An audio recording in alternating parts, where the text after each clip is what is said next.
સાથીદાર મિત્રો, ઘણા અંશે તબિયત સારી થતી જાય છે.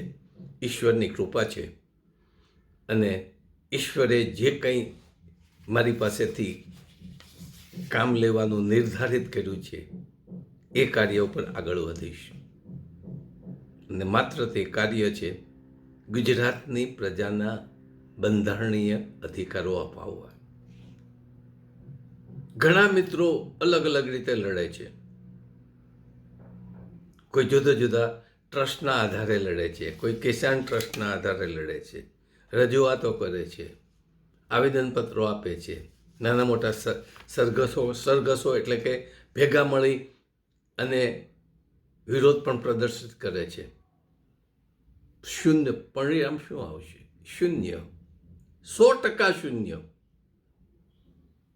આપણા શાસકો અને અધિકારી, વહીવટી અધિકારીઓમાં તમામ આવી જાય છે. પોલીસ ખાતું આવી જાય છે, રેવન્યુ ખાતું આવી જાય છે. જેટલા ગવર્મેન્ટના ખાતાઓ છે એ તમામની વાત કરું છું. આ તમામમાં અધિકારીઓમાંથી મોટાભાગના અધિકારીઓ, 80% જેટલા અધિકારીઓ જાડી ચામડીના છે. સત્તાનો દુરુપયોગ કરીને ભ્રષ્ટાચાર કરે છે.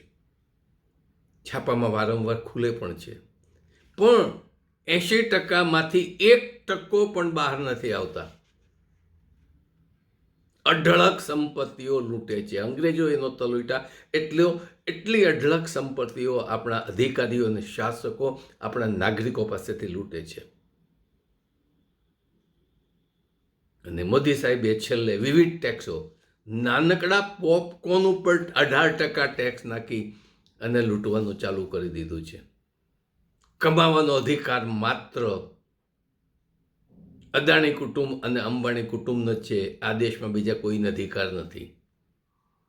અને સરમુખત્યારશાહી સ્થાપવાનો અધિકાર માત્ર 2 જ વ્યક્તિને છે, નરેન્દ્ર મોદી અને અમિત શાહ. આ સિવાય કોઈ આ દેશમાં મોટો માણસ, મોટો રાજકીય, એની કરતાં મોટા કદનો રાજકીય નેતા થઈ શકે નહીં. અને થાય તો એને વેતરી નાખે. તો શું કરવું? શોષાવું? એક મુદ્દાઓ આપણે લેતા જવાના છે. બધામાં ક્યાં જેટલું શોષણ થાય છે એની વાત કરીશું.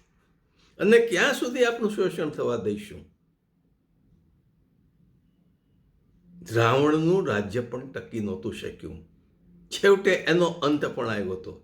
પણ રાવણમાં એક પ્લસ પોઈન્ટ હતો. હું એને હંમેશા એને માન પણ આપું છું, એને રિસ્પેક્ટ પણ આપું છું, અને ક્યારેક નમન પણ કરું છું. કોને? તો કે રાવણને, જેને 10 વાર રામાયણના રાવણને, કે દુશ્મનનું ભલું થતું હોય તો એનું ભલું કરવા માટે આગળ આવતો. જ્યારે રામની સેનાએ લંકા ઉપર ચડાઈ કરવી હતી,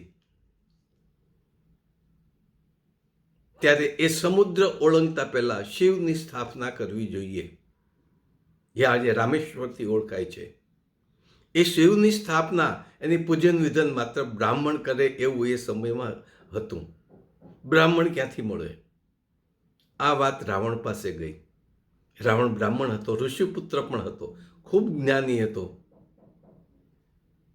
અને કદાચ એની એટલું જ્ઞાન રામ પાસે પણ નહોતું.